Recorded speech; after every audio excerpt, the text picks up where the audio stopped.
मेरा नाम जगन्नाथ ज्ञानदेव तांडेल है। मेरा गांव वासी हवेली, तालुका तला, जिल्हा रायगड, राज्य महाराष्ट्र।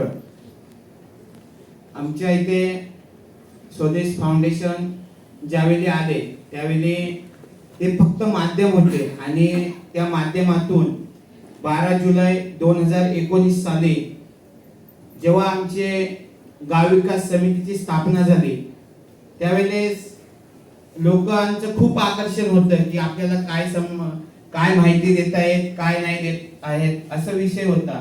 आणि एकदम तालुक्यात शेवटचं हगणदारी मुक्त गाव राहिलेलं आणि स्वदेशच्या मार्फत 100% घरांना शौचालय मिळाले।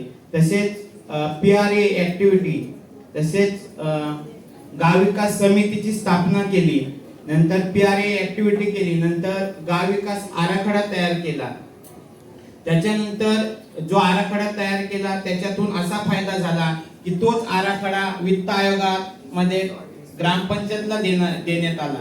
आणि स्वदेश फक्त माध्यम आहे आणि लोकसहभाग जवळजवळ 204 महिला आहेत आमच्या गावी। एकही महिला बचत गटात नव्हती, तर आम्ही स्वदेश मार्फत आणि ग्रामपंचायत मार्फत 20 बचत गट तयार केले, 2 ग्राम संघ तयार केले आणि महिला सक्षमीकरण करण्याचं काम केलं। तसेच पूर्ण गावात स्वच्छ गाव, सुंदर गाव कसं होईल याकडे लक्ष दिलंय। आमच्या गावात मोडा हा पद्धत आहे, महिन्यानी म्हणजे एक दिवस गावासाठी मोडा करायचा।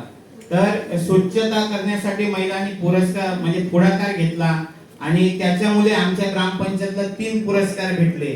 स्वर्गवासी RR आबा पाटील स्मार्ट ग्राम पुरस्कार 10 लाखाचा, नंतर संत तुकडोजी महाराज ग्राम स्वच्छता अभियान 50,000चा पुरस्कार, प्रभाग स्तरीय 10,000चा पुरस्कार, आता 10,50,000 रुपये। स्वदेश फक्त माध्यम केलं सर्व गावांनी आणि त्याच्यामुळे आता आमचा गाव पूर्ण होम सोलर प्रत्येक घराला आहे। त्याच्यानंतर स्ट्रीट सोलर पूर्ण गावात आहे, तसेच CCTV कॅमेरे आहे आणि आरोग्याची काळजी घेण्यासाठी आम्ही ग्रामपंचायत मार्फत सायरन बसवलेला आहे। प्रत्येक 1 तासाला सायरन वाजतो आणि लोक पाणी पितात, त्याच्यामुळे मुतखडा किंवा किडनी सारखे होणारे आजार ते सुद्धा कमी झालेले आहेत। तसेच महिला सक्षमीकरण करण्यासाठी ट्रांसलेशन करता हूं। तो जगन्नाथ जी ने बताया, उनको डेट आज भी याद है, 12 जुलाई 2019 को ग्राम विकास समिति उनके गांव में बनी थी। हालांकि उससे पहले भी स्वदेश काम कर रहा था, लेकिन स्वदेश ने बोला अगर आप समिति नहीं बनाएंगे तो हम काम नहीं करेंगे। तो उसके बाद उन्होंने सबसे पहला काम किया PRA, आप लोगों को पता होगा, पार्टिसिपेशन ग्रुप, जिसके तहत हमने अब आप